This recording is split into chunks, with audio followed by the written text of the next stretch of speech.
Hi friends, welcome back to my channel. My name's Rachel and I'm knitting. Not right now, obviously, because I'm talking to you here on YouTube. Today's video is going to be a little bit of a pep talk. I don't know who needs to hear this, but if that's you, I hope that it's helpful and I hope that it encourages you. Today, I want to give you the pep talk of just start somewhere. You don't have to be an expert to be an artist. You don't have to be a professional to take pride in your work. So let's talk about it. I thought it would be great to show you some of my most recent sweaters that I've made this year in 2022, and then show you my very first sweater I ever knit. The difference is night and day, but that's okay, and I'll tell you why. So first, I'm going to show you my most recent sweaters. The first one is this November jacket. It's by Petite Knit. You can find this pattern on Ravelry, or I believe on Petite Knit's website. This is a cardigan. I knit it up in fingering weight, held double, so it becomes a DK or light worsted weight yarn. This is Sorella yarn in classic sock, held 2 strands together in the Evermore colorway from her Taylor Swift collection last year in 2021.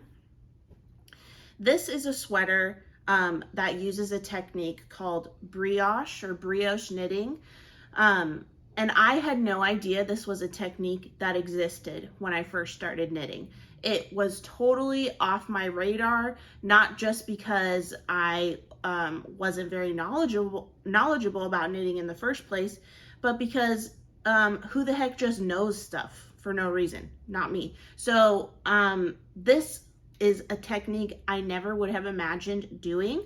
But when I looked at this pattern and when I picked up my needles for it, it was no problem.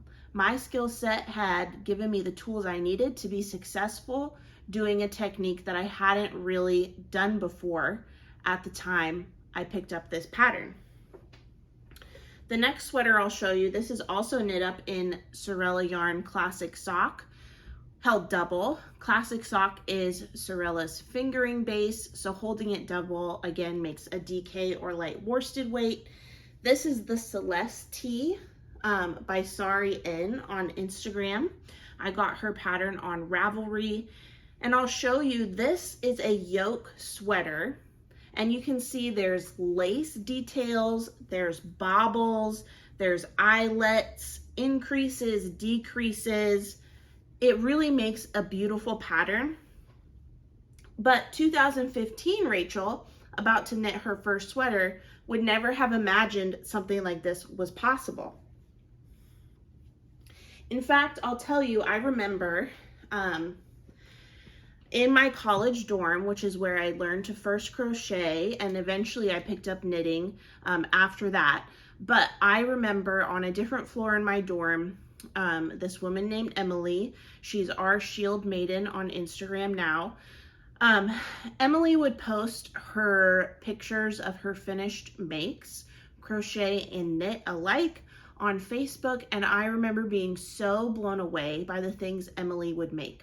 When I first started crocheting, I just knew a single crochet stitch, and I knew how to do 2 single crochet stitches in one, which makes an increase. So I knew how to make hats. Basically, I knew how to make domes with crochet or just crochet flat.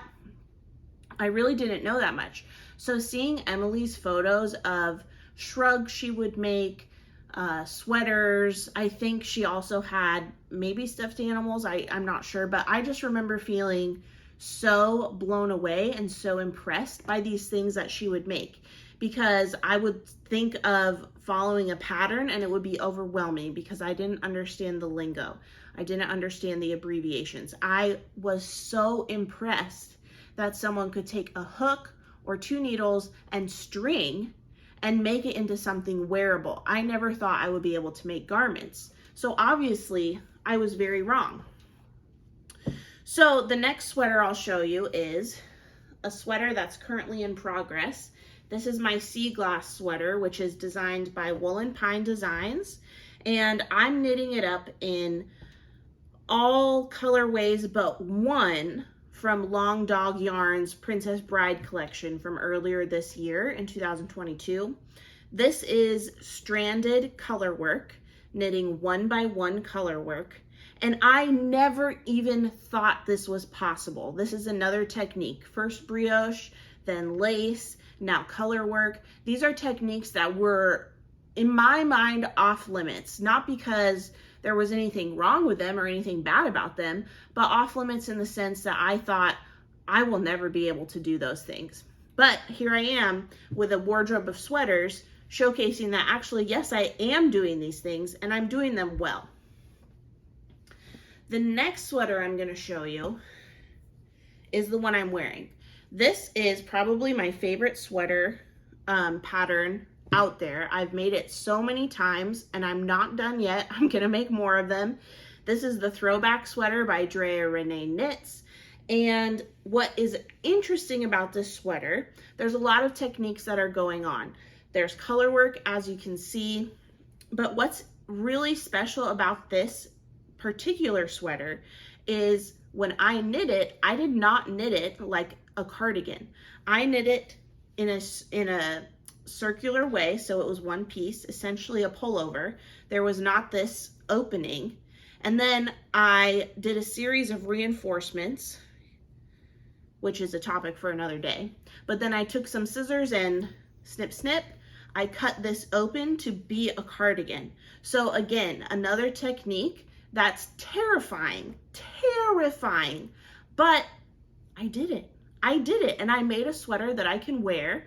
I wear it to work. I wear it out in public. It looks good. It looks like it should look, and it's awesome. So these are things I never thought I would be able to do. And guess what? The only reason I was able to do them, and I am able to knit different techniques now, is because I just started somewhere. So let's go to the main event, my first sweater ever. So this is my first sweater. Like I said, I made it in 2014, 2015. It's made with Lion brand Thick and Quick, which if you don't know, that's a bulky weight yarn, meaning it's very thick. So this sweater is quite heavy. It's quite, it's just bulky, it's thick. So it knits up quickly, but at the time it didn't feel quick because this was my first sweater. I'd never taken on a project of this nature before. I was very intimidated by it. And I want to tell you, this was 7 years after I first started knitting, 5 years after I really was knitting frequently. So this wasn't an overnight thing. That's just in my case though. If you're a new knitter and you want to start making sweaters right off the bat, amazing. I am so impressed by you. In fact, my sister recently did that. She just started to knit this year and she said, you know what? I'm going to knit sweaters as my first project. And that's what she did. She made a fingering weight sweater for her first project. And she hasn't stopped. She's still making fingering weight sweaters. She's reading patterns. She is just blazing through and I'm so impressed. That was not my process when I learned how to knit. I was a lot slower going. But I'll tell you what, I didn't feel like I was going slow. I hate being bad at things, hate it. I throw myself into something until I feel I've reached a mastery level understanding of it. So when I made this sweater, to me, this was mastery level. I was so proud of this sweater, even though there were so many things wrong with it. Even then, I knew there were some things wrong with it, but honestly, I didn't know the half of it. So, okay, let's talk about this first sweater. You're gonna be so embarrassed for me. So, this is a raglan sweater, but guess what? It's knit flat and seamed. So, my past self, former Rachel, didn't even know what she didn't know. She didn't know all the suffering that she was going to put herself through, myself through. I didn't know, but I did it anyway. You can make raglan sweaters so much, just with so much less pain and turmoil. But back then I didn't know that. So a seamed knit flat raglan sweater is what I made. Gosh, what a nightmare. Don't do that. So each of these panels, the front panel with these decreases, the sleeves, and the back panel were all knit separately. Oh my gosh, what a nightmare. I would never knit a sweater that way again. But I didn't know, so that's what I did. I was just starting somewhere. And guess what? This is just as much a sweater as this is a sweater. Anyway, okay, so let me tell you something that I knew was wrong with this sweater when I made it was gauge. So whatever I thought I knew about gauge, throw it out the window because it was wrong. This sweater was a circus tent when I put it on my body. And 25-year-old Rachel was about 100 pounds lighter than 32-year-old Rachel. And right now it's massive on me. So it was even worse back when I made it. So I didn't know a thing about gauge. But hey, I still made a sweater. There's also some other mistakes, like there's ends that are poking out from where I wove them in. I mean, that still happens to me. But what I think is really hilarious, well, I shouldn't say hilarious, I think it's endearing actually, is this section on the front of this sweater where I was knitting flat and I did not understand about stitch mounting. So for a good chunk of time, about 6 inches I'd say, there's just a section across my chest that has reverse mounted stitches, twisted stitches. So it doesn't look flush with the rest of the sweater. It almost looks like it's a design element, but it's not. It was just my mistake. But that is like a time capsule. It's indicative of my skill level at the time. So I can look at this sweater and think, wow, I've come so far. And I'm so glad that I have this sweater to compare to things I'm making now, because it's a great reminder of you can only move forward. You can only go up from wherever your skill level is. Maybe you're a master knitter now. Guess what? In 5-10 years, you're going to be even better. You can only start somewhere. So I am so glad that I started somewhere, because this sweater, making it, was 5 years in the making before I was brave enough to make a sweater. I'd been knitting for a long time, but I wasn't brave enough. I was so scared. I thought, there's no way I can make something that's wearable or worth my time, so I'm not even going to attempt it. And I am so, so, so glad that ultimately I didn't listen to that naysaying voice inside my head, and instead I just kept going, because even though this is not, it's not a perfect sweater, but guess what? This isn't a perfect sweater either. And this isn't a perfect sweater. None of these are perfect sweaters. You saw earlier in the video, this was folded back so you can see all this garbage. It's not a perfect sweater, but I still made it and I'm still proud of it. And I'm excited that my skill level is going to continue to improve. So anyway, that's your pep talk. You got to start somewhere. If you don't start somewhere, you won't end up anywhere except where you are right now. And if you don't want to be there with your skill level, then get going. You got to start somewhere.